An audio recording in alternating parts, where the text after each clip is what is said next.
옆에 있는 성도들에게 이렇게 인사합시다. 당신은 혼자가 아닙니다. 우리는 흔히 이런 말을 합니다. 임마누엘 대신 하나님, 주님이 우리와 함께 하심으로 우리의 삶에 때로는 어렵고 힘든 일이 있다 할지라도 넉넉히 건너가게 될 줄 믿습니다. 우리가 신앙생활을 하면서 신앙의 길을 걸어갈 때에 중요한 것이 많이 있지만은 그 가운데 잃어버리거나 놓치지 말아야 할 것이 방향입니다. 신앙의 목표를 잃지 않는다는 말입니다. 성경은 예수 믿는 사람들을 종종 순례자라고 말을 하게 됩니다. 순례자라고 말하는 것은 우리말로 하면은 나그네, 때로는 길손이라고 말할 수 있을 것입니다. 왜 성경은 우리들을 순례자라고 말하는가? 왜 나그네라고 말하는가? 그 이유는 우리가 가야 하는 그 목적지가 이 땅이 아니고 우리가 가야 할 본향이 있기 때문에 그렇습니다. 나그네의 삶을 산다고 했을 때 왜 나그네의 삶인가? 우리의 삶의 목적지가 이 땅이 아니고 우리가 가야 할 본향 하나님의 나라가 있기 때문에 그렇습니다. 이 땅은 우리가 살아가는 영원한 거처가 아니고 잠시 있는 나그네의 삶인 것입니다. 거쳐가는 곳을 말하는 것입니다. 우리가 돌아가야 할 본향은 따로 있습니다. 영원한 집이 있습니다. 우리가 그것을 알면서도 이 땅을 살아가면서 우리의 목표와 목적지를 잃어버리곤 합니다. 언제 우리가 이 목적지, 이 목표를 잃어버린가? 우리의 생활 속에 삶이 부유해지면 잃어버립니다. 그런가 하면은 또 삶이 너무 어려우면은 목적을 잃고 방황을 하게 됩니다. 왜냐하면은 삶이 어려우면은 우리는 종종 그 어려움에 매몰되기 때문에 그렇습니다. 매몰된다. 저는 시골에서 자랐기 때문에 이 매몰이라는 단어를 제가 정확하게 이해를 하고 있습니다. 혹시 여러분 꽁은 날아다니는 꽁을 개가 잡아오는 모습 한번 생각해 보셨습니까? 저는 어릴 때에 겨울 되면은 종종 그런 일들을 경험했습니다. 개가 꽁을 쫓아가면은 꽁이 날면 되는데 어떻게 할까요? 숲이나 지형짐을 이용해가지고 고개를 쳐박고 있습니다. 뒤는 다 보이는데 자기 머리만 숨기면은 숨긴 줄 알고 있습니다. 위험에 처했을 때에 머리만 숨기면은 꽁은 안전할 것이라고 생각합니다. 이것이 바로 매몰된다는 뜻입니다. 우리가 위험에 처하면은 꽁처럼 얼음에 파묻혀서 모든 것을 잃어버릴 수 있습니다. 건강의 위기가 오면은 건강 때문에 내가 누군지, 내가 어디를 가야 하는지를 잃어버립니다. 그런가 하면은 경제적인 어려움이 오면은 경제적인 어려움에 매몰되어서 믿는 자로서 가야 할 길, 믿는 자로서 해야 할 일들을 어려움에 매몰된다는 것입니다. 사랑하는 성도 여러분, 우리는 지금 현재 코로나19로 어려움을 겪고 있습니다. 이러할 때 이 어려움에 매몰되지 아니하고 우리가 가야 할 그 목표와 목적지를 잃지 않도록 조심해야 됩니다. 오늘 우리가 읽은 본문에는 인생에 아주 큰 어려움이 왔는데도 그 어려움에 매몰되지 아니하고 하나님께서 그에게 부어주신 사명을 완수한, 자신이 가야 할 그 길을, 그 목적지를 달려간 한 사람을 소개하고 있습니다. 그 사람의 이름이 빌립입니다. 빌립은 예루살렘 교회가 처음으로 세운 7 집사 가운데 한 사람이었습니다. 우리가 성경을 살펴보게 되면은 빌립의 인생에 불어닥친 어려움은 만만치 않습니다. 어쩌면 우리가 당하고 있는 이 코로나라는 환경보다 더 심하였습니다. 빌립은 예수를 믿는다는 그 사실 때문에 자신의 모든 거처와 재산을 남겨두고 떠나야 했습니다. 8장 1절에 있는 말씀입니다. 사울은 그가 죽임을 당할 마땅히 여기더라. 그날에 예루살렘에 있는 교회에 큰 박해가 있어 사도 외에는 다 유대와 사마리아의 모든 땅으로 흩어지니라. 그날에는 이 말이 언젠가 하면은 스데반이 죽던 날입니다. 스데반이 죽는 그 기점을 통하여 예루살렘 교회에 박해가 시작되었습니다. 이 박해가 얼마나 심했는지 초대교회에 있던 성도들이 예루살렘에 있을 수가 없어서 떠나갔습니다. 당시의 재산은 집과 토지였습니다. 그 박해를 견딜 수 없어서 그들은 자신이 거처했던 집과 토지를 다 버려두고 떠났습니다.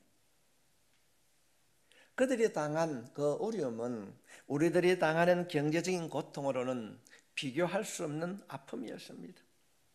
빌립은 그 큰 어려움 속에서도 매몰되지 아니하고 주님이 자기에게 주신 인생의 목표와 방향을 잃지 않고 생명의 길로 달려갔다고 본문은 소개하고 있습니다. 그 길과 그는 이 땅에서뿐 아니라 천국에서도 영원히 기억될 아름다운 열매를 맺었습니다. 성도 여러분, 이것이 하나님께서 오늘 본문을 통하여서 우리에게 주시는 말씀입니다. 우리 모두는 코로나로 인하여서 어려움을 당하고 있습니다. 이 어려움의 때에 믿는 우리들이 어떻게 어려움에 매몰되지 아니하고 생명의 길로 달려갈 수 있는가? 이 고난의 터널을 지나서 하나님께서 원하시는 그 길을 걸어갈 수 있는가? 그 길을 달려가기 위하여서는 우리들에게는 몇 가지가 필요합니다. 이 어려움의 터널을 지나가기 위하여서 우리가 무엇을 해야 되는가? 먼저 우리들은 영적인 민감성이 우리에게 필요합니다. 영적 민감성입니다. 26절 말씀을 보겠습니다. 주의 사자가 빌립에게 말하여 이르되 일어나서 남쪽으로 향하여 예루살렘에서 가사로 내려가는 길까지 가라 하니 그 길은 강야라. 빌립은 기도하는 가운데에 자신에게 주시는 하나님의 음성을 들었습니다. 빌립이 어떻게 하나님의 음성을 들었는가? 우리들은 성경은 정확하게 밝히지 않고 있습니다. 육신의 음성으로 들었는지 아니하면 마음의 깨달음으로 들었는지 우리는 모릅니다. 그러나 중요한 것은 빌립이 성령의 음성을 들었다는 사실입니다. 성령의 음성을 들을 수 있는 마음, 이것을 신학자들은 영적인 민감성이라고 표현을 합니다. 하나님은 누구에게 말씀하시는가? 누가 성령의 음성을 들을 수 있는가? 바로 영적인 민감성을 가진 자들입니다. 하나님께서는 지금도 영적으로 민감한 자들에게 말씀하십니다. 영적인 민감성이라고 하는 것은 쉽게 말씀을 드리면 하나님께 마음이 열려 있는 것을 말합니다. 한 예를 들면은 여러분, 어머니의 마음을 한번 생각해 보십시오. 이 영적인 민감성이라고 하는 것은 하나님께 마음이 열려 있는 상태인데, 하나님께 마음이 열려 있는 상태는 어떤 마음인가? 어머니의 마음입니다. 어머니의 마음은 일을 하면서도 아이의 울음소리를 듣습니다. 아버지는 못 알아듣는데 어머니는 아이의 울음소리를 구별합니다. 저놈이 배가 고픈가? 기저귀를 갈아줘야 되는가? 무엇이 열이 나는가 알고 있습니다. 아이가 무엇을 원하는지 금방 어머니는 알아차립니다. 왜 그렇습니까? 마음이 아이에 있기 때문에 그렇습니다. 이것이 바로 영적인 민감성입니다. 영적인 민감성은 무엇을 말하는가? 우리의 마음이 전심으로 하나님을 향하는 것입니다. 우리의 모든 삶을 통하여서 우리의 삶이 하나님께 집중되어 있을 때에 성령님께서 말씀해 주실 줄 믿습니다. 이 영적인 민감성을 우리가 회복해야 되는 것입니다. 이 땅 일에 파묻혀서 하나님과 관계가 멀어질 때에 우리의 생활 속에 가장 먼저 나타나는 현상이 영적인 무관심입니다. 믿는 자들의 타락은 어디에서부터 시작되는가? 성경을 살펴보게 되면은 타락한 사람들의 공통점이 무엇인가? 영적인 것에 무관심해질 때 타락의 길을 걸어가게 된다는 것입니다. 하나님에 대한 관심이 사라지는 것입니다. 우리가 사무엘서를 읽으면 비극적인 한 가정을 소개하고 있습니다. 엘리라고 하는 대제사장의 집안이 등장합니다. 엘리는 아버지로서 그때 당시 대제사장이었고 두 아들은 제사장이었습니다. 그러나 우리가 성경을 살펴보게 되면 엘리 가정의 몰락을 성경은 이렇게 기록하고 있습니다. 대제사장이었지만 엘리는 의자에 앉아 있다가 나쁜 소식을 듣게 되니까 놀라서 넘어짐으로 목이 부러져 죽었다. 두 아들은 전쟁에서 죽었습니다. 전쟁의 패배 소식을 듣자 며느리가 그 소식을 듣고 출산을 하는데 그가 죽기 전에 출산한 아들의 이름을 이렇게 짓고 있습니다. 이가봇, 하나님의 영광이 떠났다. 이 땅에 어느 엄마가 자녀에게 그런 저주의 이름을 지을 수가 있겠습니까? 며느리는 알았습니다. 아, 우리 집안에 하나님으로부터 버림을 받았구나, 하나님의 징계가 임했구나 알았습니다. 여러분, 우리가 성경을 살펴봤을 때에 엘리의 가족이 집안이 이렇게 망한 이유는 무엇입니까? 엘리는 대제사장이었고 두 아들은 제사장이었습니다. 자녀들이 영적으로 무감각했습니다. 원인이 무엇인가? 성전에서 이루어지는 자녀들이 그 타락상을 보면서도 적극적으로 아버지가 말리지 아니했습니다. 한마디로 그는 대제사장이었지만은 영적으로 하나님의 일에, 하나님의 사역에 대해서 알지 못하였습니다. 무관심했습니다. 그 결과 그 가족은 하나님으로부터 버림을 받았습니다. 성도 여러분, 타락한 인간의 본성을 가지고 있는 우리들은 매우 감사합니다. 환경이 좀 좋으면 좋은 대로 하나님을 잃어버리고 영적인 무감각의 길을 걸어가고 됩니다. 멀리합니다. 반대로 어려우면 어려운 대로 어려움에 매몰되어서 하나님을 잊고 살아갑니다.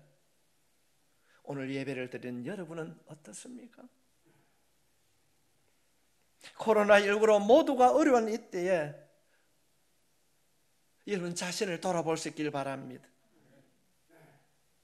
혹시 이 주어진 환경 때문에 예배를 잃어버리고 하나님의 관계가 멀어지고 기도의 자리를 잃어버리고 그렇게 어려움에 매몰되어서 하나님과의 관계가 멀어진 채 살아가고 있지는 않습니까?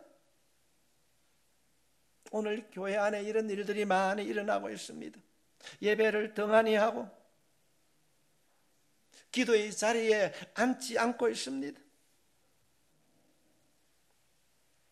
이때에, 이 어려움의 때에 우리가 하나님을 간절히 찾고 하나님 앞에 나아가야 하는데 어려움에 매몰되어서 자신도 모르게 영적인 무감각함으로 하나님을 멀리하게 되는 것입니다.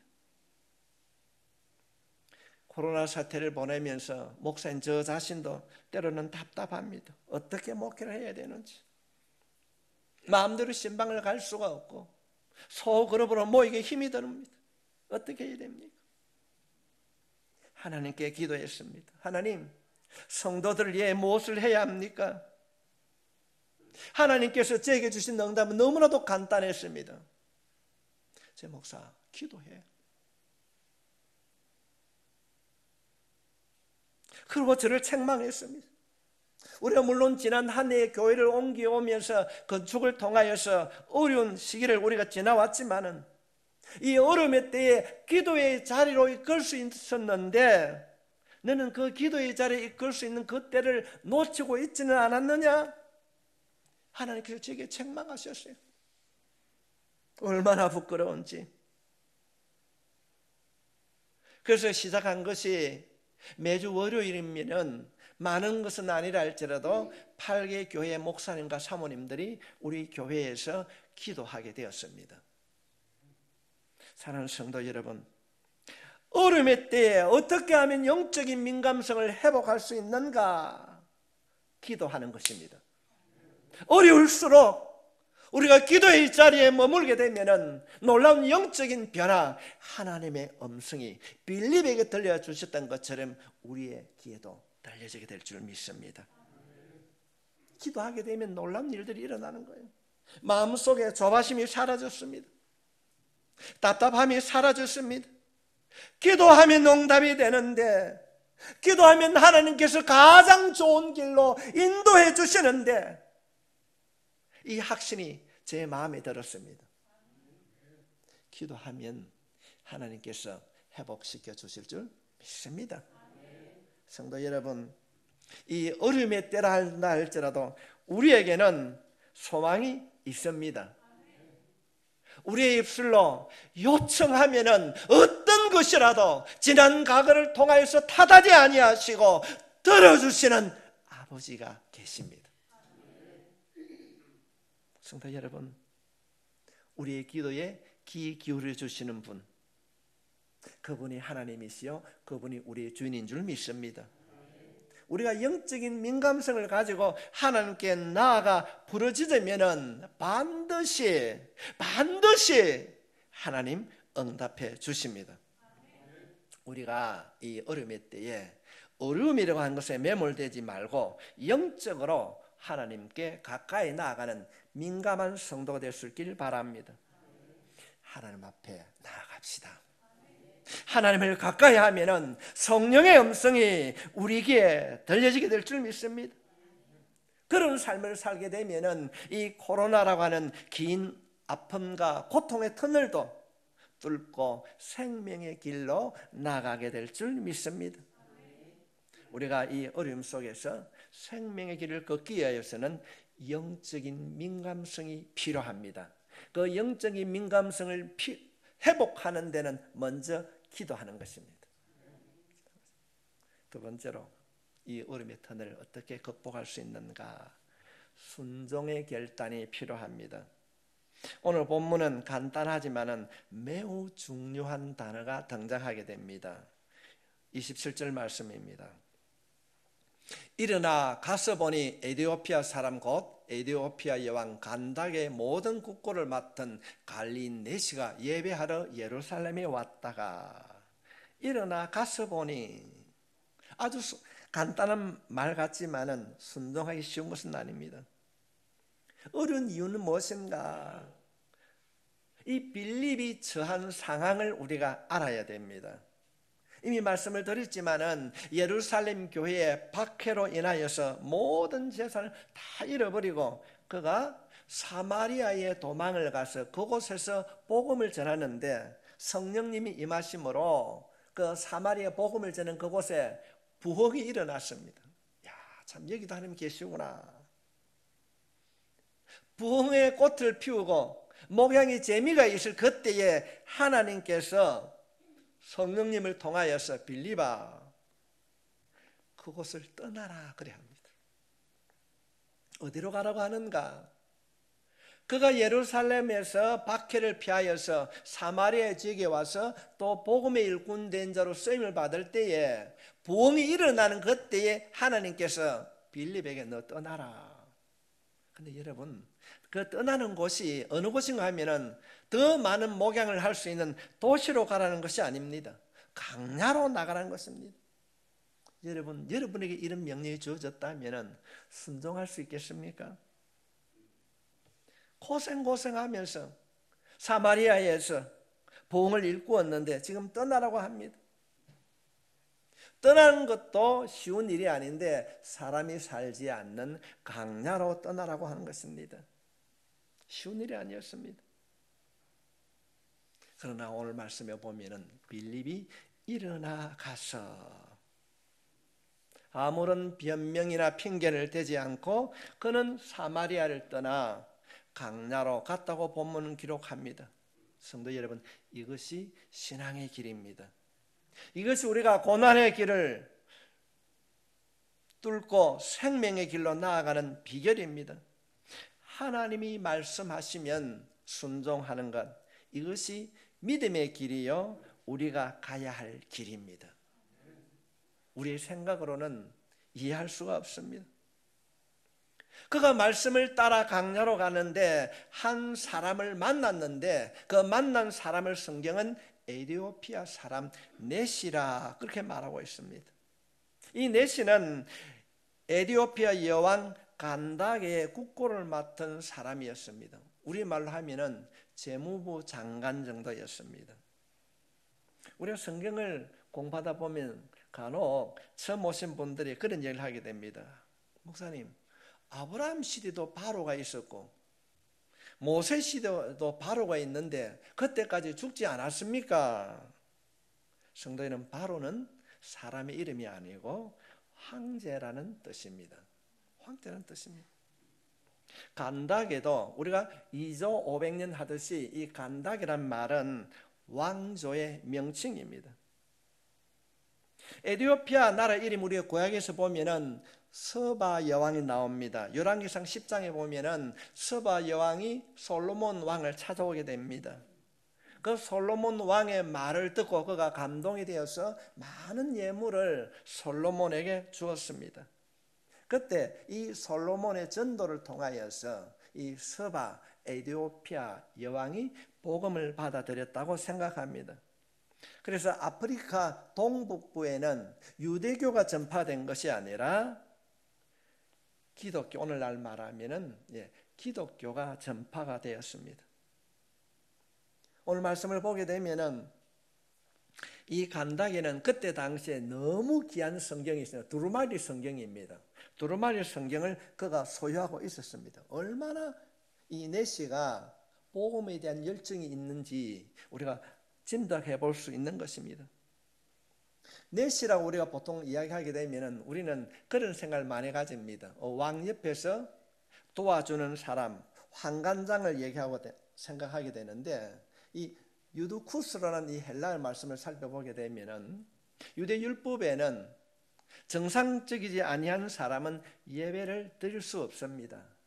그래서 우리가 또 다른 단어를 살펴보게 되면 이 유누쿠스란 말은 고급 관리, 우리 말로 하면 행정고시에 합격한 자 이런 뜻을 가지고 있습니다. 그는 재무부 장관으로서 행정고시에 합격한 자로서 신앙이 얼마나 열심히 했는지 예루살렘에 예배를 드리러 가면서도 그 큰 두루마리 성경을 가지고 갔습니다.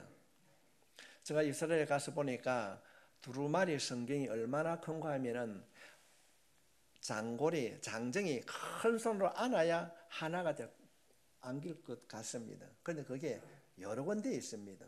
그때 당시 아주 귀한 그 두루마리 성경을 그가 예루살렘의 여행 중에도 그가 소지한 것을 보면은 이 네시의 신앙이 얼마나 돈독하고 얼마나 진심으로 예수를 믿었는가를 우리가 짐작할 수 있습니다. 그가 예루살렘을 가고 있습니다.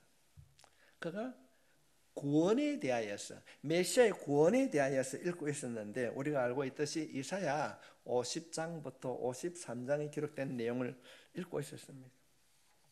그때 빌립이 네시에게 찾아가서 이야기합니다. 당신이 읽고 있는 내용을 알고 있습니까? 이렇게 물었을 때에 그가 네시가 하는 말이 참 멋진 말 아닙니까? 가르쳐주는 자가 없는데 내가 어찌 말씀을 이해할 수 있습니까? 이 말을 듣고 이 빌립이 그 마차에 올라타서 네시의 마차에 올라타서 복음을 설명해 줍니다. 8장 35절에 있는 말씀입니다. 빌립이 입을 열어 이 글에 시작하여 예수를 가르쳐 복음을 전하니. 마차를 같이 타고 예루살렘을 가는 도중에 빌립이 내시에게 복음을 전합니다. 그가 가는 도중에 8장 36절 말씀에 보게 되면은 길 가다가 물 있는 곳에 이르러 그 내시가 말하되 보라 물이 있으니 내가 세례를 받음에 무슨 거리낌이 있느냐. 지금 빌립이 말하는 것이 아니고 빌립의 그 복음을 받아들이고 난 이후에 이 내시가 그런 말을 하게 됩니다. 여기 물이 있는데 나에게 세례를 달라. 이 내시의 요청에 따라서 빌립이 그에게 세례를 베풀어 주었습니다.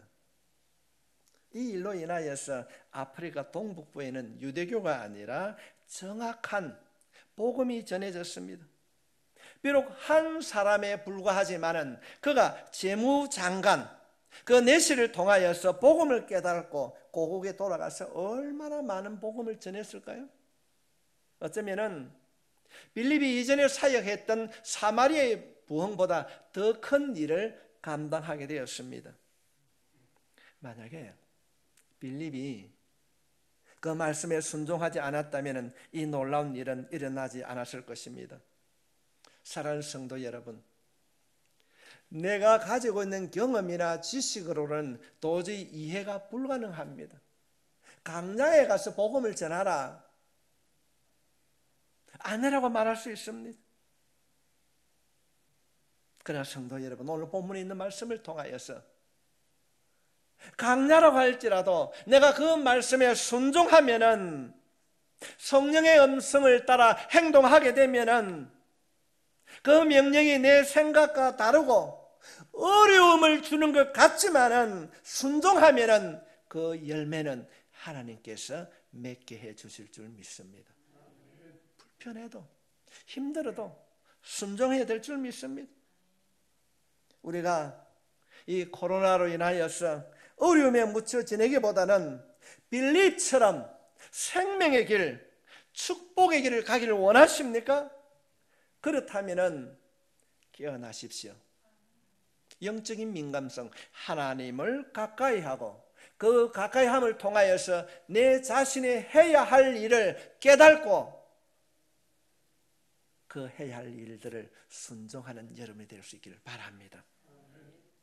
말씀을 읽을 때에 그냥 읽는 것이 아니라 읽고 또 읽으며 묵상하고 말씀이 나에게 주신 뜻이 무엇인가 깨닫기를 기도하면 우리의 기도에 응답해 주신 하나님께서 가르쳐 주실 줄 믿습니다. 고난의 터널을 뚫고 생명의 길로 가기 위해서는 영적인 민감성이 필요하고 그 말씀에 대한 순종의 결단이 우리에게 필요합니다. 순종하십시오. 그 길은 어렵습니다. 힘이 듭니다. 이해하기가 어렵습니다. 그러나 분명코 말씀에 순종하게 되면 놀라운 열매를 여러분의 삶에 하나님께서 허락해 주실 줄 믿습니다. 세 번째로 우리가 이 어려운 코로나 터널을 지나기 위해서는 무엇을 해야 되는가? 복음의 열정이 필요합니다. 우리가 사도행전에 나타나는 빌립 집사의 행적을 우리가 살펴보게 되면 한 가지 특성이 있습니다. 그 특성이 무엇인가? 복음에 대한 열정이 가득했습니다. 먼저 그는 복음에 대하여서 정확하게 알았습니다. 빌립이 복음에 대하여서 정확하게 알지 못하였다면 이사야의 짧은 그 말씀을 통하여서 어떻게 이 내시에게 다 설명할 수가 있는가? 성도 여러분, 여러분의 오른손으로 영적으로 여러분의 가슴을 한번 만져보십시오. 복음에 대한 열정이 있습니까?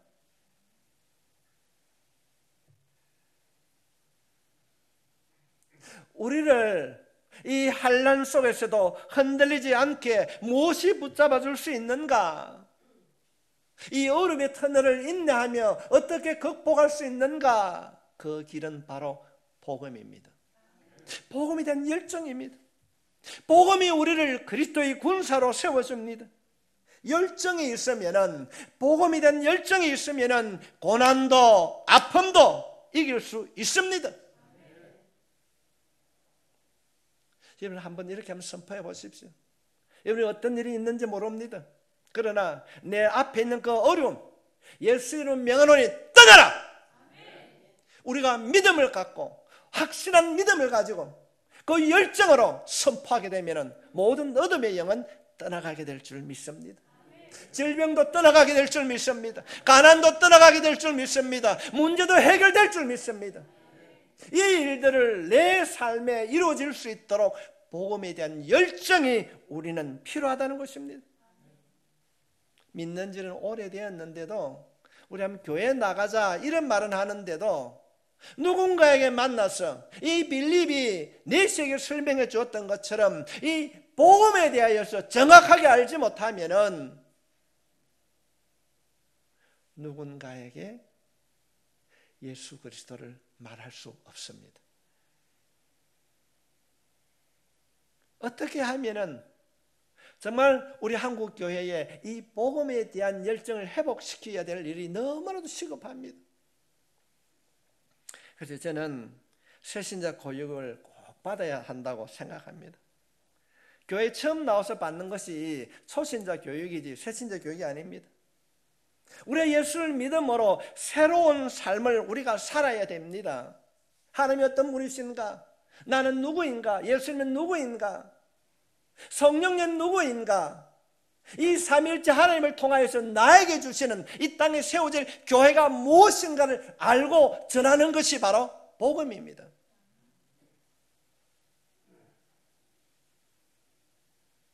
빌립은 우리와 비교할 수 없는 어려운 가운데 있었지만은 승리하며 생명의 길, 축복의 길을 걸어갔습니다. 그의 행동을 한번 살펴볼까요? 사도행전 8장 40절에 있는 말씀입니다. 빌립은 아소도에 나타나 여러 성을 지나다니며 복음을 전하고 가이사라에 이르니라. 지금 내시에게 세례를 주고 이 아소도란 말은 우리 구약에 보면은 아스도시란 말이 나옵니다. 그 지방을 얘기하는 것입니다. 여러 성을 다니면서 뭘 했더라? 복음을 전했어. 만나는 사람마다 복음을 전했습니다. 복음의 열정이 그 복음의 열정이 있으면은 세상의 어려움이 우리를 붙잡지 못합니다. 어둠의 영은 떠나가게 될 줄 믿습니다. 작은 일에 낙심하지 않습니다. 성도 여러분, 복음의 열정이 있으면은 교회 생활이 즐거워집니다. 교회와 가까워집니다. 지금은 코로나 바이러스에 인하여서 다 어렵습니다. 이 어려움이 연말까지 갈는지 언제 끝날지 누구도 모릅니다. 질병관리본부장이나 정세균 국무총리가 그런 얘기를 하게 됩니다. 언제 접종을 한다고 그래서 끝날지 아무도 모릅니다. 어려움이 우리에 주어졌을 때 이 공중 권세 잡은 사탄의 영은 우리들을 원망하게 만듭니다. 낙심하게 만듭니다. 어떻게 살아가야 될 것인가? 그러나 우리가 오늘 이 말씀을 통하여서 빌립처럼 복음의 열정을 회복하고 어려움 속에서도 담대하고 하나님과 가까이 하는 그런 삶, 예배가 회복되어지고 기도가 회복되어질 때에 놀라운 일들이 일어나게 될 것입니다. 문제는 선택입니다. 선택은 누가 해야 되는가? 바로 우리가 선택하는 것입니다. 어려움에 매몰되어 세상으로 떠내려가면 그 마지막은 사망입니다. 엘리의 집안처럼 망하는 것입니다. 그러나 어려움 속에서도 영적으로 민감성을 가지고 하나님의 말씀에 순종하며 죽게 달려가면은 복음의 열정이 회복될 줄 믿습니다. 성도 여러분, 우리 이런 교회 만들어야 됩니다. 세상 사람들처럼 주어진 환경 때문에 원망하거나 낙심하거나 불평하는 자가 아니라 오늘 빌립처럼 여러분과 여러분의 가정이 생명의 길로 달려갈 수 있기를 바랍니다. 예배 회복의 자리, 그 말씀에 순종함으로 복음의 열정이 회복되어지고 그로 인하여서 작은 일에도 감사하는 하나님의 도구로 쓰임받는 여러분의 가정, 여러분 모두가 되시길 주의 이름으로 축원합니다.